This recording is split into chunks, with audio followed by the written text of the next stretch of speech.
You. Hey, happy Thursday. Good to be back here again with you, sister. I always like seeing your face, and I certainly do live for this time. Boy, you looking sharp. What's going on over there? I gotta be a real CEO today. Yeah, I had some meetings today too, so I had to put on a blazer. Oh, look at that. For those of you who Yeah. are joining us, my name is Sarita. I am the youngest part of this sibling pair, and I'm joined by my brother, Xavier Amasi, who is dressed up today. Okay, don't hurt him, brother. Don't hurt him. I try not to, sister. I try not to. Look, the joys of working from home is we get to actually have um, the selection of uniform we want most of the time. But then when you got all these meetings and I people go know. on, sometimes it's hard to even figure out what to wear. So this morning I was standing in the closet like, what am I going to wear? And I'm like, you can't go wrong with a black blazer and a dress. And it's funny, I saw somebody that they were saying that they had, from the top up, they were dressed up, but from the bottom down, they they had on their pajamas still. Well, I when I first started this telework home from journey, I used to do that, but um there is a benefit to getting fully dressed sometimes, and I it totally makes, agree. especially if I'm in meetings all day Mm. in behind the screens, it definitely does help. So just psychologically, it helps me feel like I'm a professional, and because by day I'm Dr. James, and by night I'll Sarita, and sometimes I'll Rita. You never know who I'm gonna be. So And you gotta tell me what the different personalities are. You said Dr. James, Sarita, and Rita. well, What's what's the difference? What's the difference? Rita Riri for the close friends, I see. I see. Sarita See. I is for see. people that they think they know, they know me casually, and then Dr. James is absolutely a professional relationship. Not everybody gets to meet Rita or Riri, that's reserved for those who are closest to me. And I count you amongst those people. But you know what's funny? Since we've been doing our, spending our time in the Rose Garden, people been questioning our actual lineage and saying they not really brothers and da da da da da. So I said today I'm gonna have to let people know that we are really siblings. I'm the for right now we're Irish twins because our parents just couldn't keep their hands off each other. Um, Right. and so Right. I'm the youngest part of that pair. But I got some questions for you that I already pre-answered, right? And I'm betting I'm going to know your answer. So, and then I'm going to do the same thing for you. I'm going to ask you the questions and see how much you know about me. So All right. let me Let's- do the ones with you first, the ones that I answered about you first in response to this little. It could have been a bot, so I don't know if it was a bot or a real person who was asking if we were really related. Because I never had like people have struggles that we're related because we kind of look alike. Yeah, exactly. I mean, people that know. Right. People that don't know, the important people that know. Yeah, it's funny that we even have to challenge that. I mean, honestly, why would we play around with that? I know that's just Yeah. it's silly, but I guess people do aren't authentic. So we're gonna be our authentic self in Mm. this space, and I'm gonna give you 5 questions that I already answered that I think I know the answer to, and I'll tell you what my response is, but you got to give me your response. The All first, right. the, Go. the the first question is: do Uh, you consider yourself a vegan? no, not by the definition of vegan. I couldn't say that because I think I'll be disrespecting the people that are truly vegan, right? Okay. Because I got a couple of real vegans in my life, like my my son Brian, and then also uh, my brother Wes, and they are devout vegans. And when I say they devout vegans, they don't eat cheese. They don't eat anything that any real serious vegan doesn't do. But I thought I was vegan for a while, right? But then I realized I was going to this restaurant called Coastal Flats, Uh-huh. and Uh-huh. I was eating for like a year their spinach and artichoke dip, thinking that's completely vegan. And I mean, if you look at the title of it, it sounds like it's vegan, but it wasn't. They make it with chicken stock. So the whole time when I thought I was being a dedicated, devout vegan. I really was How'd you find that out that it was made with chicken stock? because somebody a worker that worked there who also was vegan said, you know what, I gotta tell you, they use chicken stock when they make it, and my heart was broken. Your And mother, you didn't want to give it up. just sad self got shattered right there. I was like, damn, it is. I thought I was really serious about this, and you know, somebody pop my balloon. Well, you know what's funny is I was like, absolutely not. Grandma did not raise us in this farm raised condition not to eat meat. So no, he is not a vegan. However, I would have said that if somebody asked me, I would have said he tries to eat as clean as he can, and as fresh as he can. So he is not a vegan. All right, what is your favorite memory about me? My favorite memory about you? Childhood memory. Childhood memory. Ooh, that's an interesting one. I mean, there's a couple of really good memories I have of you. So I would say there was one. I think you had a bad dream one time when we were living at grandma's house or whatnot. In the middle of the night, you had to wake up, and then you came down in the room where I was sleeping in, and I had to comfort you off of that bad dream you had. Okay, that's your favorite memory. I mean, that was like a sad experience. That wasn't sad. That was interesting. I mean, why was it sad? It was interesting. I was crying and I was upset. I remember, another memory I have is when you had told us that MC Hammer was 50. You had told us that, and we had no reason to doubt you. So we had went around and proliferated that lie, that untruth. You know what I mean? And everybody was blown away when we were sharing that. Like, wow, he's 50. This was at the peak of his popularity too. You know? Okay. Yeah, so that was one. And then I remember there was a time that we were in our mom's room, and that in the townhouse we was living in at the time. Yeah. And you were teasing me about something. I told you something about I'm gonna drop you like a rock or something like this. And I pushed you off the bed. Remember that? These are all harmful memories. Like none of the MC Hammer one ain't no harmful memory. Well, but actually it was, because when you all found out that he wasn't 50, I actually found out with you. Someone else told me. I was sharing information. You all yelled at me. You and the oldest was over there talking all this time. We can't believe you. I thought we laughed at you because it was so silly. But I mean, I have another good memory of you though. It's when you were the what was the homecoming thing? And we were, I think, homecoming queen. We ended up being in the newspaper. Remember that? That was but I wasn't a kid. I thought you would say when we used to play Ralph and Susie. Yeah. That's not one memory. That's a lot.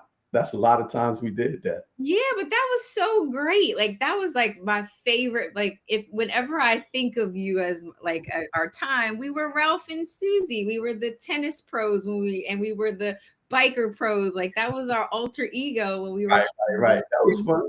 Yeah, we put on a character and we was that athletic characters. Yeah, that was cool. All those other memories are terrible. Stop. That's not terrible stuff. Get out of here. Those are stories. Those are real life events that occurred. It's like watching a movie, a TV show. It's just happened. There's nothing terrible about it. Okay, here's the other question that I was asked about you. Are you single? Now I gotta know who asked that question. Well, let me put it this way: I ain't married.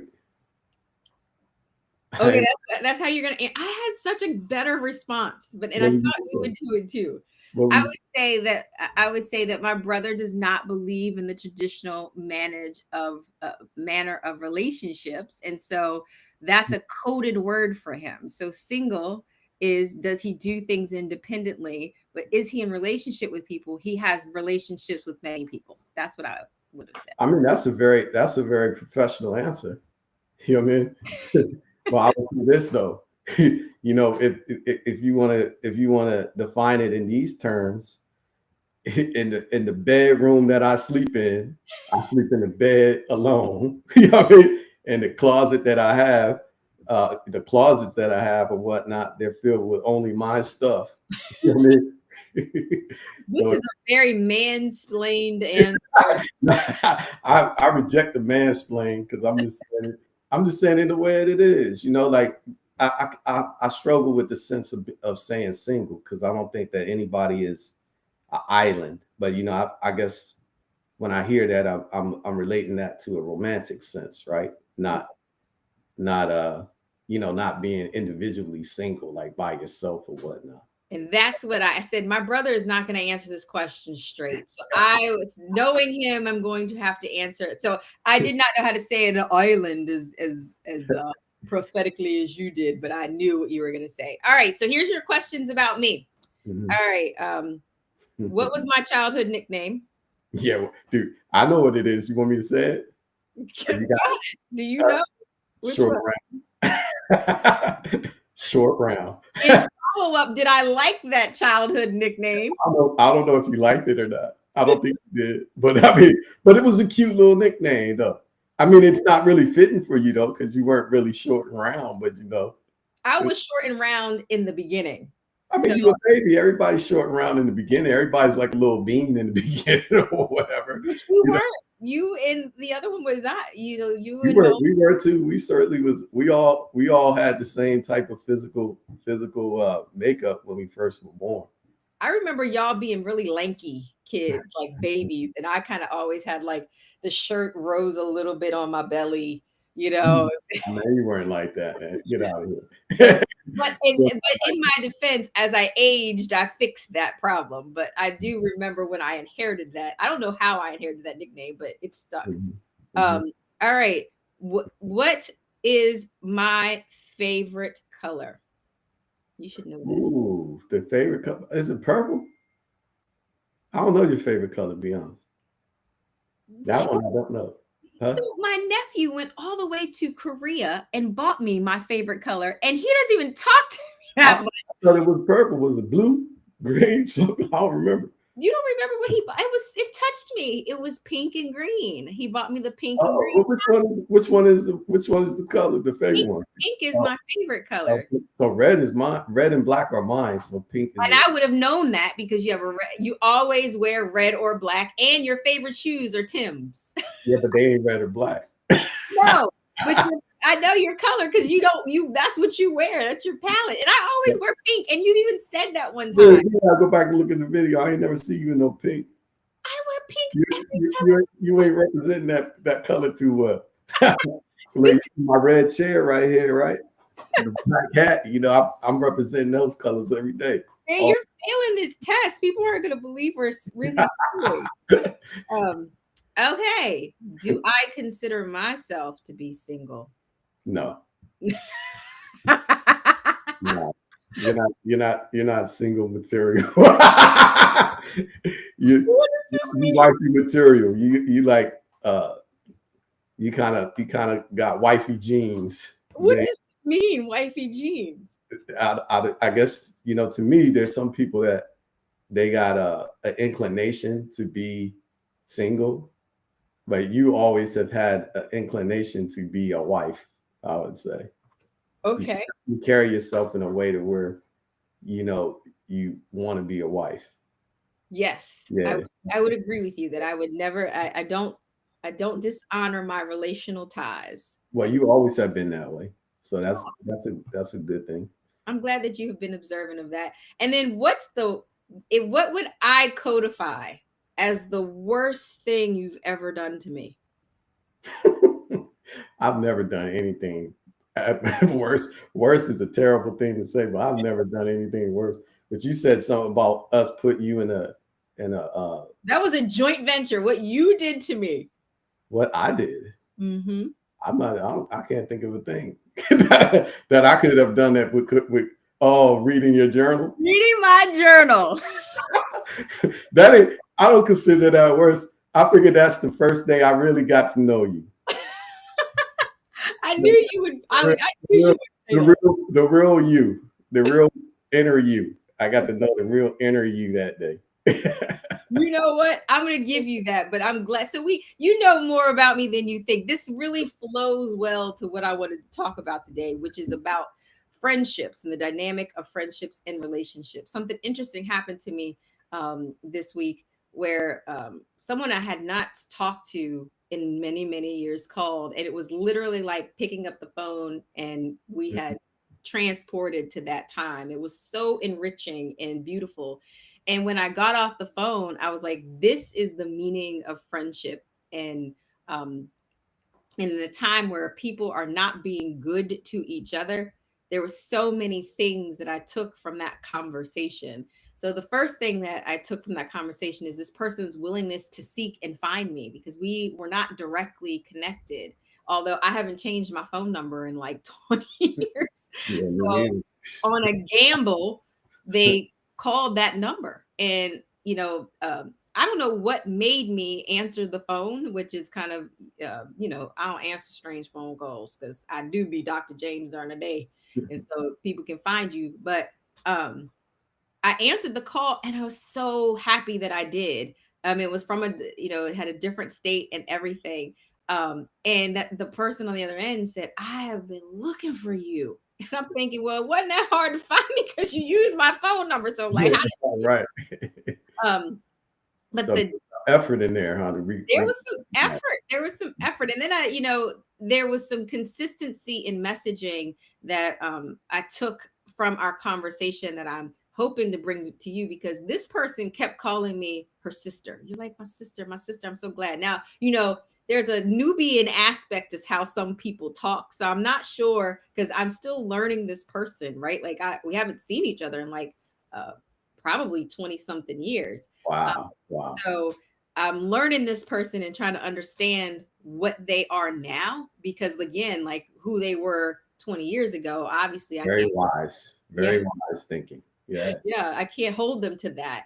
And I think in our exchange, she wasn't holding me to who I was at 20. So I make no judgment about her calling me sister, but I related to the term because I felt like, this is a sisterly experience, because there were some good questions that were asked about like how I was doing, how my life was, a deep concern about like how my family was. She knew my siblings.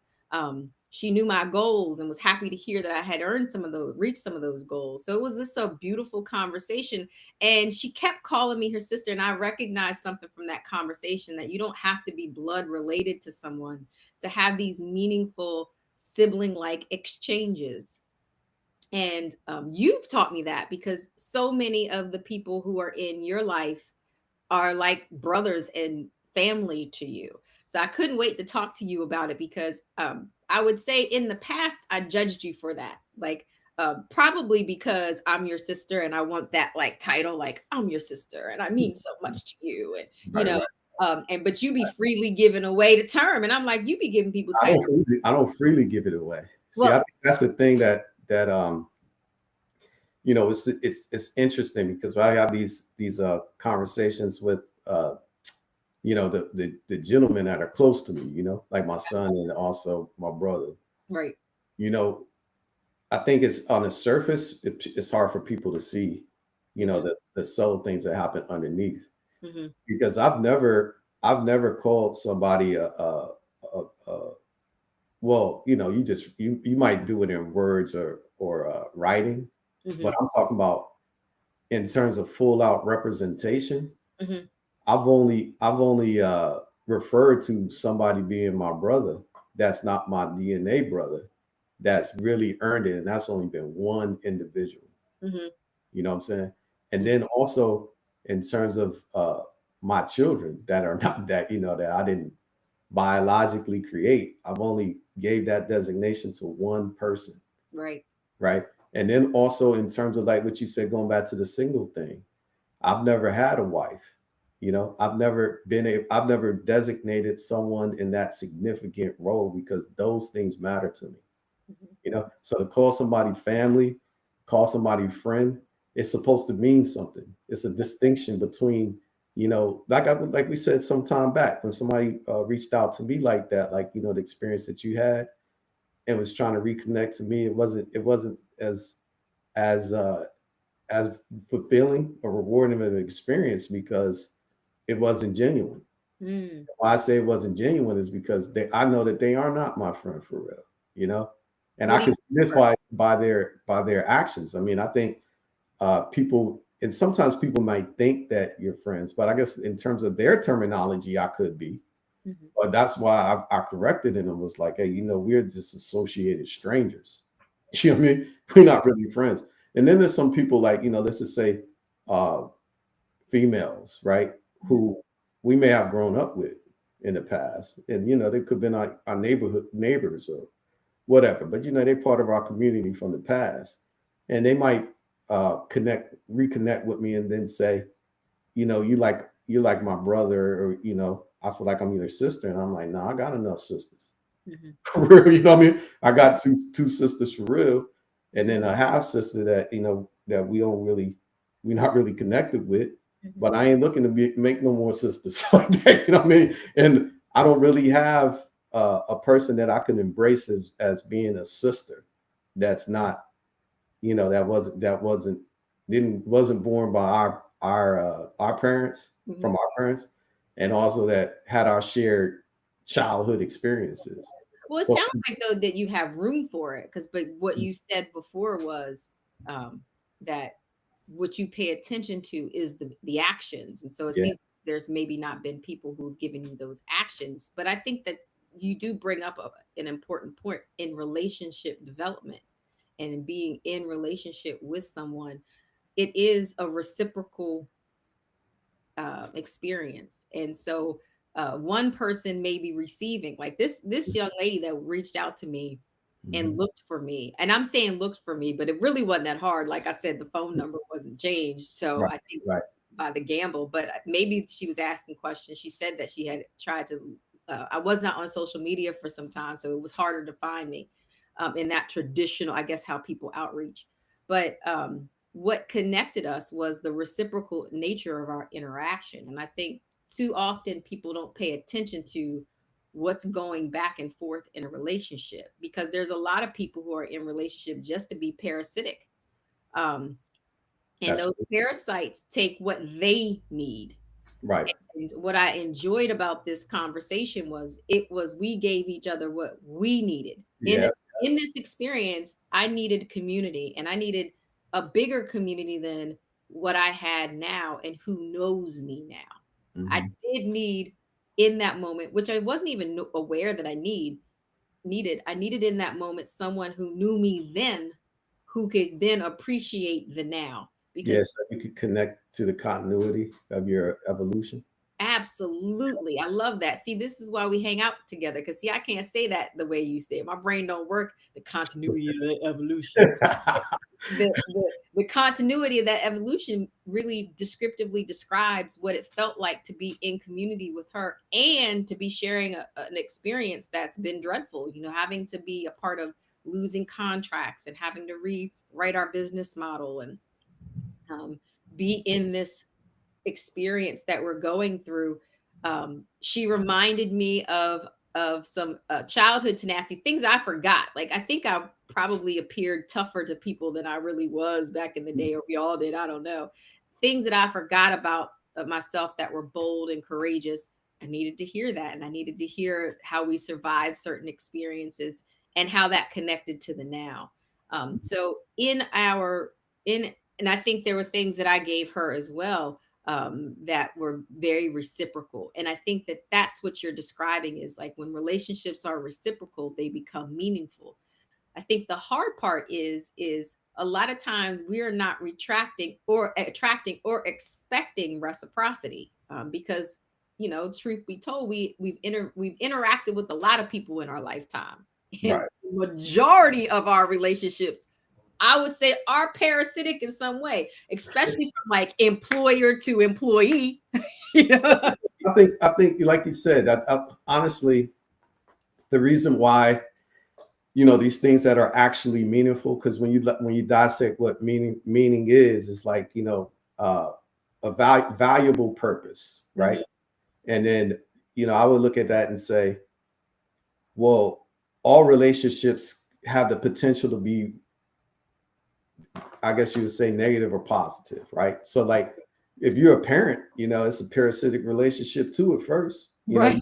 You got something growing inside you that's feeding off of you and stuff like that as a mother. And then you got a baby that's growing into a human that really at first is 100% dependent on you. And Right. Over time is regaining some independence, right? So I Right. would say like you could look at that as parasitic, and in certain instances it may be, right? Right.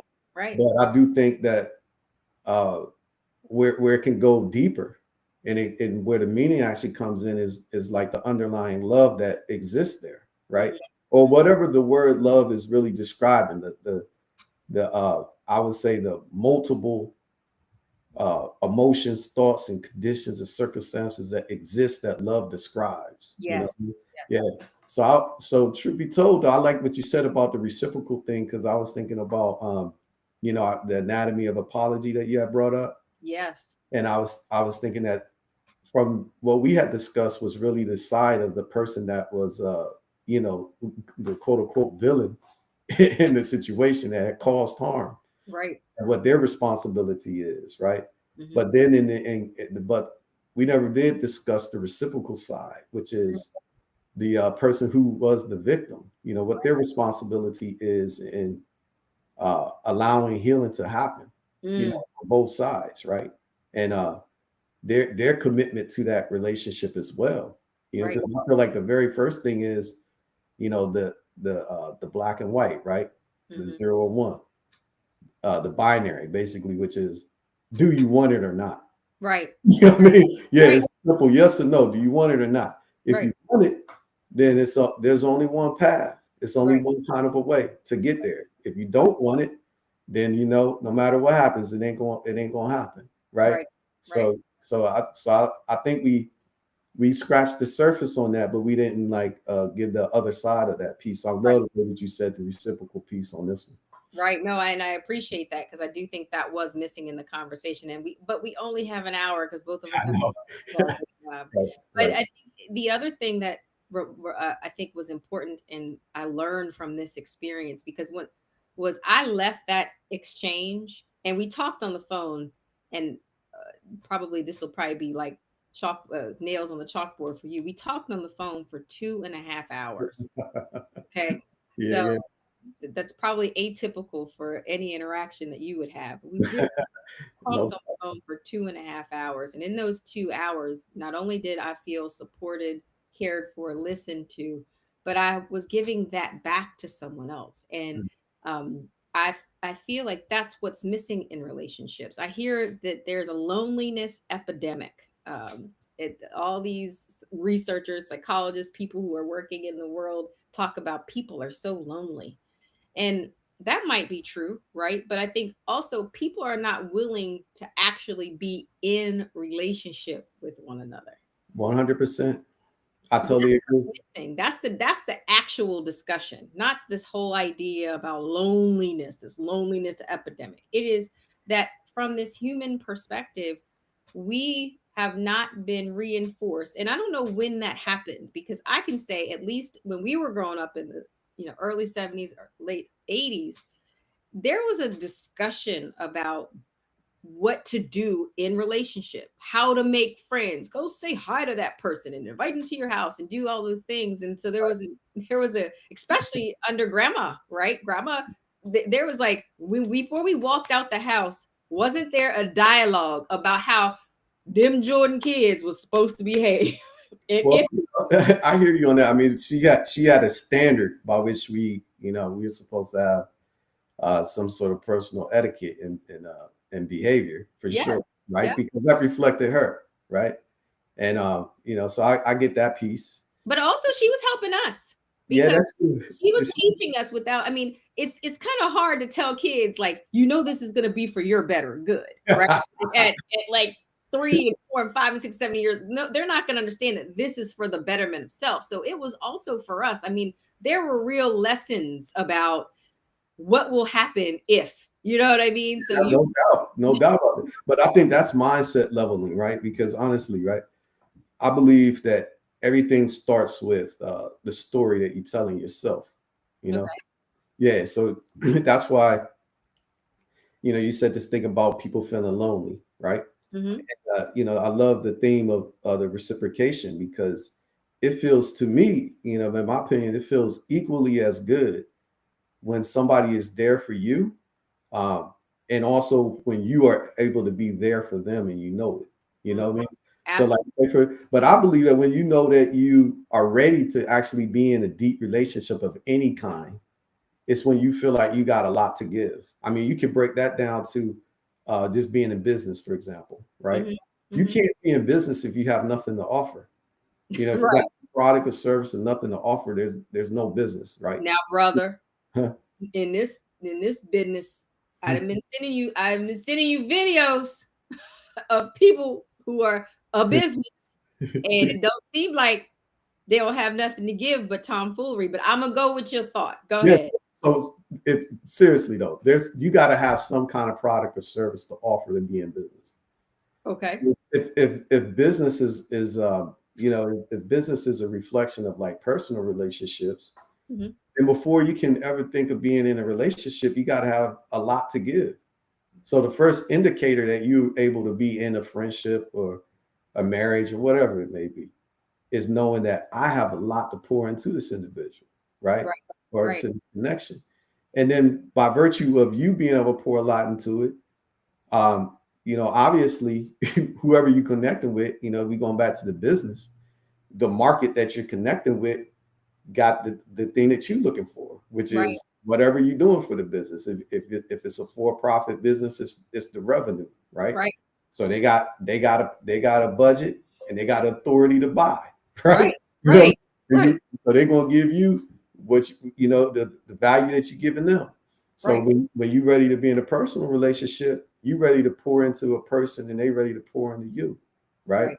And to me, I feel like the reward in giving to someone, like say right now, like with our children, which I think, as a parent, it truthfully is a one-sided relationship For a very long time. for a very long time. So I think, but to me, just the peace of mind of knowing, like we pick your kids get upset with you, whatever, and all this stuff, but right? You know what you have done for them, Yeah. right? So nobody can never take that away from you, and you Right. know it when you have it.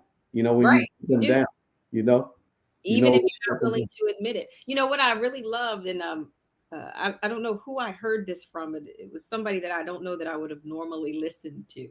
Mm. But I think it was that I think you sent me the clip, Charleston somebody. You're right, right, right. They said, uh, when do you expect your children to um, Hmm.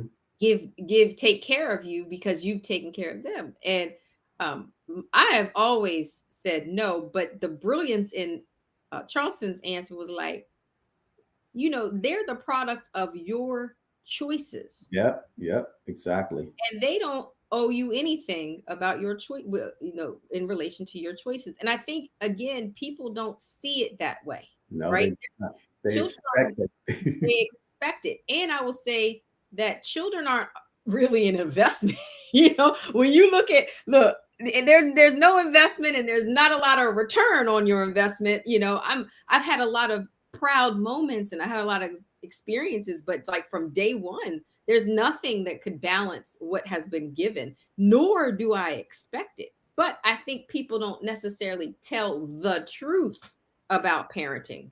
No And doubt. so when you're not telling the truth about parenting, you are able to create this almost delusional perspective around what it means to be a parent, and then what is expected of you should that child who is a product of your choices then become something that you can monetize. And Right, I think a exactly. lot of people, because that's what they're really talking about, like, how can you monetize, get value from your children? And when they start becoming their own businesses, or their own ability to make money for themselves, then how I can benefit from it. And I Yeah, think that's transactional. I agree. That's like you said, going back to being parasitic. That's kind of parasitic behavior, because that's using your children as a tool for economic development and growth for yourself. It's your strategy financial security and safety, right? Right. But I don't think that that has anything to do with love, right? Right. To me, like I think when you, but being a parent, I think in that role is the closest to being aligned with God, like divine Mm-hmm. abilities, because you actually creating life, right? Oh, yes. And in the creation of life, the life can take on whatever form it wants to, Yeah. like it has its choice to do this or that, but you don't desperately put controls on it or uh, make demands of it. You just want to see it thrive and flourish, Right. right? Right. And I feel like and that's coming from a place of real love, right? Yeah. But you don't expect, like my kids, they're not a tool for my economic development. Right. You know what I mean? Right. I'd rather not take a penny from them. Right. I But want nothing right. from them. You know what I Right. mean? Because I think at the end of the day, like you said, they are a consequence of my choices and my actions. They owe Right. me nothing. And also with our parents, I don't really believe that they owe us anything either, because if I look at it from the perspective of like what God does for us, He's already created this universe in a way that is self-sustaining. You know what I Right. mean? Right. All we need is get touched with the breath of life. Right. And then from there, it's our choice to decide what we become. What we You know. become and how we use the gifts that the creator gives us. I use this analogy in my parenting classes that I teach. Mhm. If we use that transactional approach, Mhm. right, to parenting, then Mhm. nothing in life would actually be sustaining, reciprocal, or we wouldn't really appreciate it. So, like, think about a gardener and Mhm. how much time they spend cultivating fields. We grew up on a farm. Mhm. So never once did we see Grandpa say, "I done gave y'all this watermelon water and this field's water, and Right, that right. Now you y'all owe me this back, right? owe me this back, Never. in Yeah, return, or else I'm gonna slash and burn." yeah, yeah. Like, Never did that happen. I never mean, did happen. the most beautiful things happen when it's not expected, right? It's like you said, you got that phone call from somebody that reached out, and you wasn't expecting that. You weren't demanding this thing of them or whatever, but they gave you a great gift, and you were able to be inside of that moment and receive it and radiate it back. But Right. I was thinking that I had an incident when we were young, and I mean this might sound foolish, but it speaks to the same thing, right? And it was you know a good friend. You remember Ken from my neighborhood? No, I do. Yeah. So he had called me one time. He had a conflict with some dude, and he called me. We got on like three-way with the dude, and we realized quickly like this got to end in physical combat, right? So I hang up the phone, and I had told the other dude on three-way where to meet me at, right? So we could get up and get this going. And I went there by myself, right? Mm, And then when I got there, King came there. And then from there, Antoine, I think Antoine was living with us at the time, mm, right? mhm, I didn't say nothing to him about what was going on, but I think he overheard that mhm, there was a conflict brewing. mhm, And long story short, shortly after that, like basically like the whole neighborhood was there, you know. mm, And all of this stuff I didn't expect was going to happen, you mhm, know. mhm. But I guess by that show of presence of force, like the other side decided if they did appear, they definitely didn't show themselves. You Right. know what I mean? So I felt like that was an interesting experience, right? Because in that situation, I saw, just the manifestation of what the feelings that people had for each other in the sense of ensuring each other's safety, Mhm, I mean, mhm. and what we willing to do for one another. And I just like the way people show up without the expectation of it. You know Right. how you said before, someone reached out to you and they said, "No is an acceptable answer. Is it acceptable answer?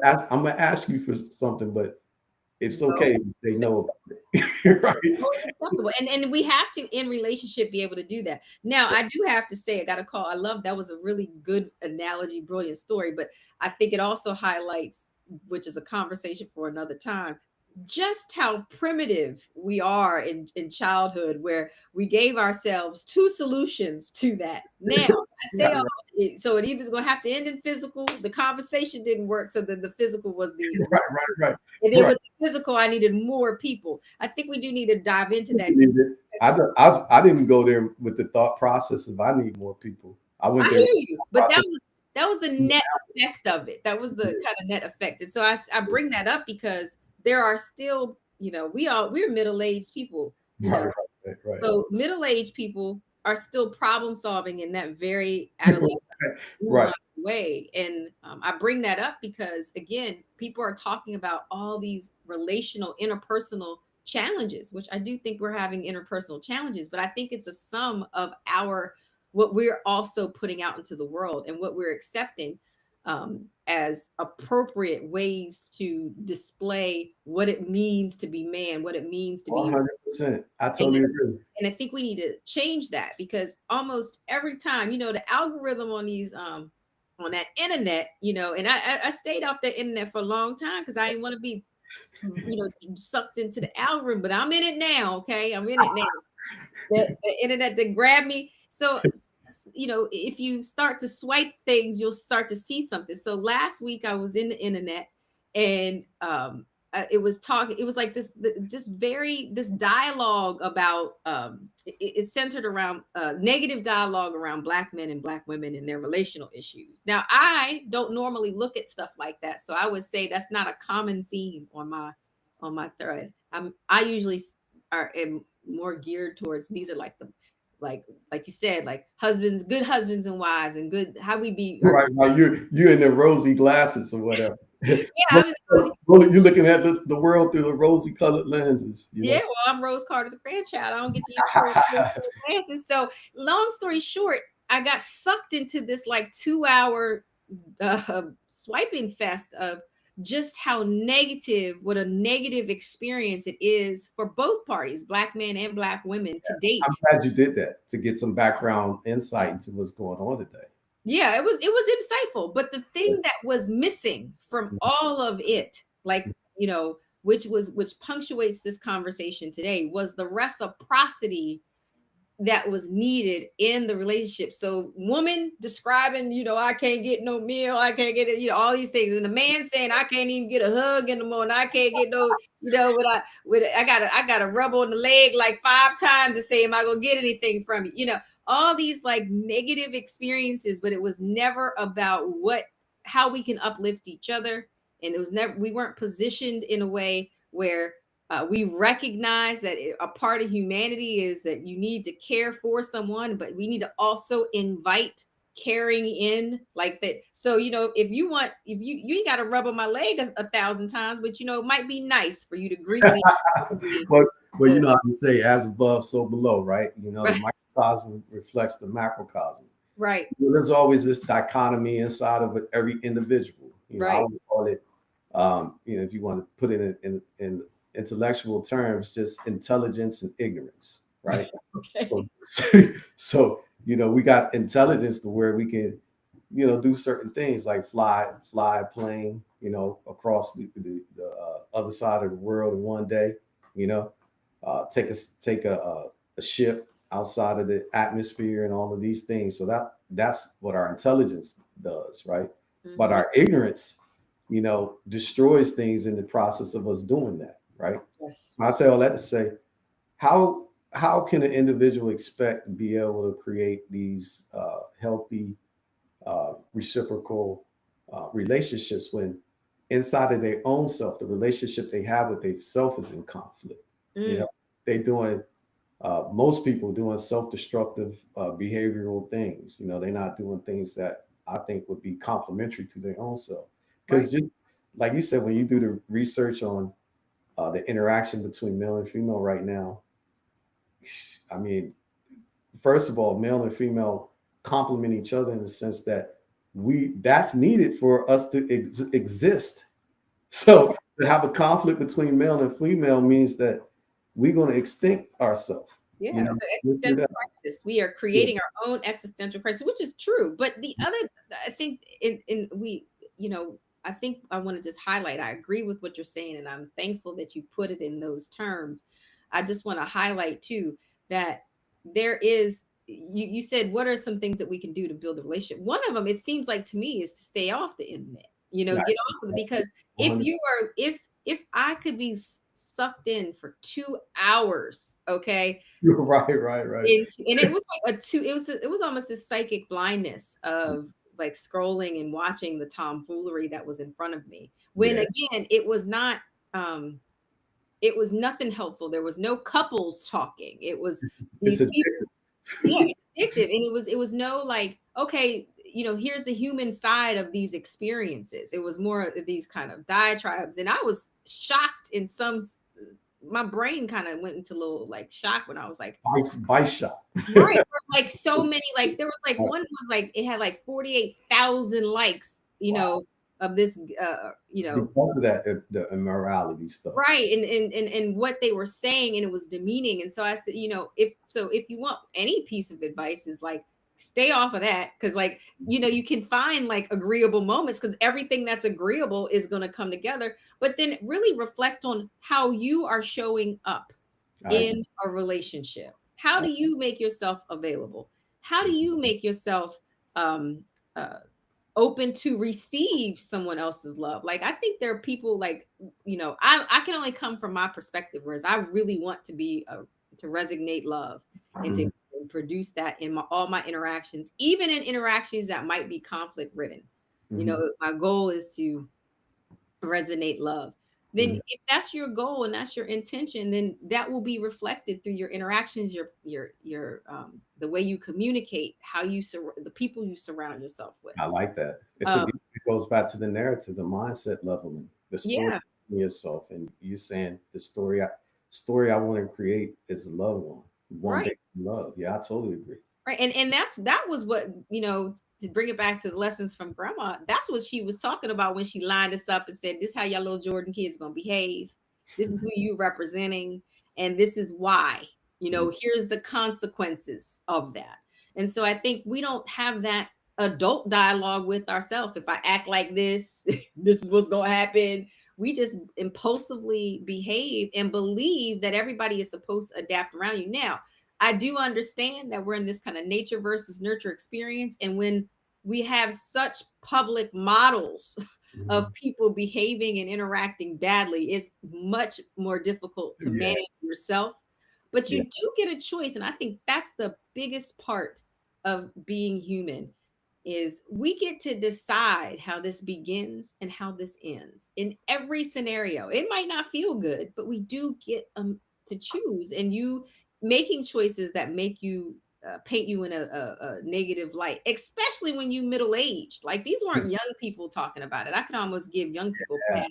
These I were hear. middle aged people who had middle aged mistakes, Yeah, middle aged foolishness. Um, and I guess that that was nourishing to some. Clearly, to thousands of people, it nourishes them. But is it really positioning you in a way for you to address your own loneliness pandemic? Because that's what everybody's saying. There's a loneliness pandemic for everybody. Well, some of well, this, there's a pandemic of just interpersonal deficits. I think you're so right though. But one thing I really appreciate about grandma is that even as kids, she never really treated us like that goo goo gaga. Uh, Mm, she was really straight up with us, and she treated us as human beings, right? right. That had a mind, and that could comprehend. But I think this, right? In order to have a reality, more than one person got to agree on that reality, right? So like right now, you and your husband could be inside of the house, right? And it's daytime for us right now in the world we're at, right? But your husband could lose his mind and say it's nighttime. It's 1959, right? Right. But in order for that reality to be true, you both have to agree to it, Hmm. and you both have to sustain it. So I literally believe that this world that we live in, whatever construct this is, what makes it be what it is that a whole bunch of people agree on that thing. So if Right. someone is going to say that it's a pandemic loneliness or whatnot, so many people subscribing to that philosophy that they're making that real. Yeah. Yeah, Yeah. but we could circumvent that. Long story short, because Yeah. once again, we don't live in a vacuum. I mean, I like what Martin Luther King said one time. He was like, when you wake up, you depend before you walk out the door, you dependent on more than half of the world based on where these things come from. You Right. know, clothes coming from China, coffee coming from Colombia, this plate being made by somebody that was in Canada or whatever. You Right. know, all these things you've been dependent on more than half of the world, right? Right. After an hour of waking up. So Right. at the end of the day, we all in relationship with each other. We're sharing this experience. And so we, like you said, we got a choice to decide which way this is going to be. So I'm with you. I want to embrace it to be meaningful and I want it to be more loving and I want to leave this world a little bit better than it was than we found it when we I came. agree. Well, brother, because you are my real brother, for all those people that be questioning, this is my biologically connected uh, uh, sibling, Yeah, who yeah. I'm always delighted to hang out in the Rose Garden with. Next week, I hope we continue to have these good discussions. We build on our own lived experiences, and this is a safe place for us. We hope it's a safe place for you that have come to join. We want more folks to join, so like, subscribe, and share. It's been fun to hang out with each other. We're gonna do it anyway, Yeah. but we We want to just hang work out. in the community. Yeah. Yeah, but we want to do this. We want to hang out with more people. We'd love to hear from you. We have the opportunity to actually engage through chat if that's what you're interested in. When you log on, we are all live every week Tuesday at 2 o'clock. Because Oh. that's, oh Lord, Thursday. We are live every Thursday. Like it's been a day. I tell you, I got all these meetings. So we are live every Thursday at 2 p.m. You same time, same on YouTube and on Facebook. And please like and subscribe.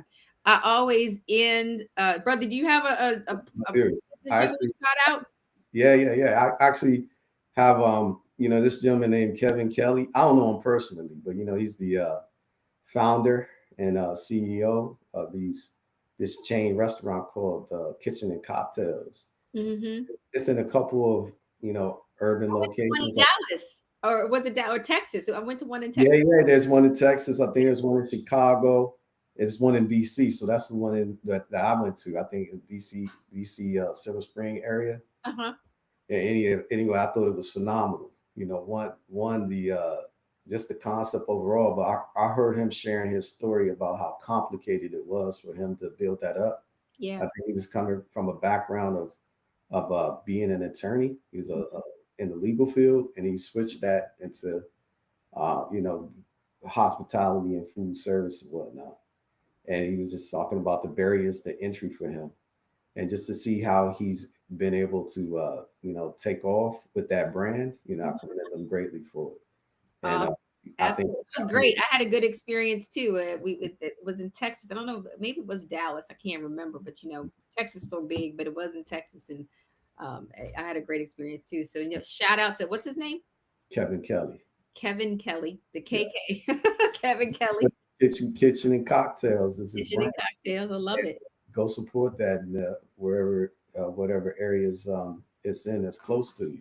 But I Yes. think it's in a couple places like North Carolina, Chicago, Texas, DC, and one other. But check it out. Check it out. You All right. give me some feedback on it too once you do Oh yeah, listen, we it's always all about the food. So it was good. We had a good experience. All right, brother. I'll see you next week in the Rose Garden. I hope you have a it. fantastic day and go be light to somebody. Hey, well, I'm mostly vegan. I call myself vegetarian at the end because I want to honor my fellow real vegans. What did you call the devout vegans? Yeah, the devout vegans. I'm mostly vegan. You mostly vegan. All right. Well, look. I slipped off the band, a few times unwillingly. Listen, them folks want to know who you are. So, they got all these extra questions for you. I said, you keep slaying them. Look, nobody asked me no questions. They just want to ask all the questions about the brother. They can continue to do so. I'm off limits. So, There you go. all right. All right. All right. I'll see you next week, brother. All right. Have a good day then.